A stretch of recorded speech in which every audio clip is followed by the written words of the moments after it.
Hey everyone, we're back in the Keser Shem Tov, and we're doing Siman Yud Tet. And in this, the Baal Shem Tov is going to be explaining what does it mean when we say we are preparing ourselves to complete this mitzvah and we are going to be connecting Hashem, the Holy One, with his Shechina, his divine presence. It's going to be a little kabbalistic today, but let's see how we go. Leshem Yichud kucha brichu shchinte. This is something that we say before many mitzvot. I think you'll find more Sfaradim and those kind of Hasidim saying this, but you'll even see it in many of the Ashkenaz Sidurim as well. You'll see it before Baruch Shamar. You'll see this before putting on the Talit. I believe that it's also before Birkat Torah around there. So it is definitely something that's common across, every kind of custom in Judaism is to utter these words, Leshem Yichud kucha brichu shchinte, that I'm going to be for the sake of unifying the Holy One, blessed be He, and His Shechina. HaKavana le'avia tiferet lamalchut. The intention a person should have is that they are making a connection between the Sephira of Tiferet, which is in the system of Zer Anpin, with Malchus, which is the lowest Sphira, if you look at it in a linear way, like from top to bottom, which really means we're playing an active part in making a connection between Hashem's Shefa, abundance that's always pouring down to the world, and we are unifying that with the physical aspect of Malchus and actually making that apparent in the world, right? So if you think about mitzvot, what a person is doing is they're taking a seemingly physical object and they are elevating it and making it holy. And they're using it in order to reveal Hashem's presence in the world. And specifically, a person should think about unifying Tiferet, which is kind of the center of these six Sfirot, Tiferet, Hod, Netzach, Yesod, Chesed, and Gevurah. And it is the center of that. It also relates to the heart. It also relates to Hashem's splendor, beauty. Tiferet is also crown, right? So you can actually have this visualization of crowning the Malchut. And what's Malchut is kingship. So bringing the crown and kind of placing it on Hashem's head, so to speak. So that is the kavana that a person can have when they are doing or before they do a mitzvah. Sheyitzva'er HaKadosh Baruch Hu ima Malchus. That HaKadosh Baruch Hu is unified in splendor with his kingship.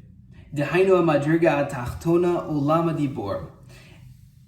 Namely, this lower level of actualization is the world of speech. Hashem created the world through speech. We create through speech. And yes, we do actions as well, but speech is also an actualization of whatever's happening in the thought realm and above thought, and where you get to desire and potential, right? So we actualize through speech, and the Sephira of Malchus, that lowest rung, is speech, and it's a feminine aspect because it's where all of the male forces kind of flow down. They culminate in this female aspect, which is really the energy of actualization, of speech, of actually making things possible, which is why it's very difficult for a man who's not married to find any success at all, because all of his success and actualization comes from his wife and through having a good partnership with his wife, who's going to help him actualize all of that creative potential. Shezot hamadriga mechaya et kol ha'olamos kemo shekatuv bidvar Hashem shamayim na'asu. And this is the level that gives life force to all of the worlds, as it is written that Hashem, as it was written in the pasuk, that it was Hashem's word that made all of the heavens. V'nemar v'ata mechaye et kulam, and he brings life force and enlivens and vivifies everything. V'adibur shel HaKadosh Baruch Hu tamid mechaye et kol ha'olamot. And it is the word of Hashem that constantly provides life force to all of the worlds. And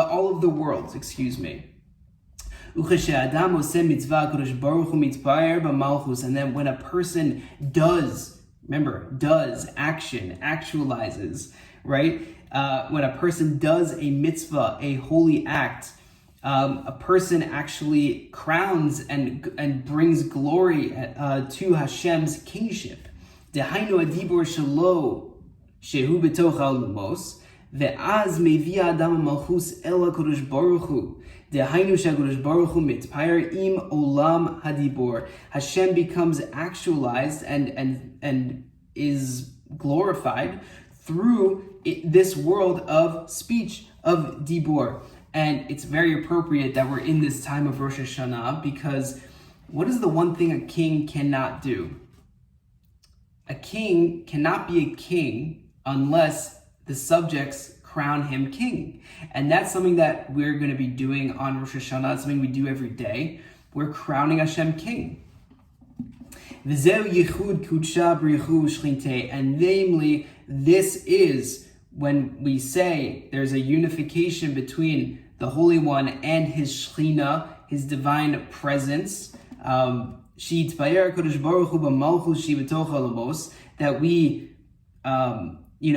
help glorify or radiate that Hashem is present in all of the world, especially this world, which is much easier for us to see, in the Olam HaDibor, the Olam of actualization. V'yizgale malchuto, and his kingship is revealed. When we do mitzvot, we take, a lulav and we shake it. That sounds like a crazy thing if a person doesn't know the underlying reasons why. But we're taking a physical object and we are, making Hashem's awareness known. Namely, everything recognizes that Hashem is the king of all of the worlds. And this brings intense, great pleasure to Hashem. And this attribute of malchus is from our side and in our hands. Namely, when we recognize the greatness of Hashem's kingship, we realize that it's not just a palm branch that we're waving around. No, there's a lot of things at play happening at every single dimension when we do that. Ve'az hu nishlam b'midas malchuto, and he is, so to speak, completed in this lowest aspect, the world of dibur, the world of action.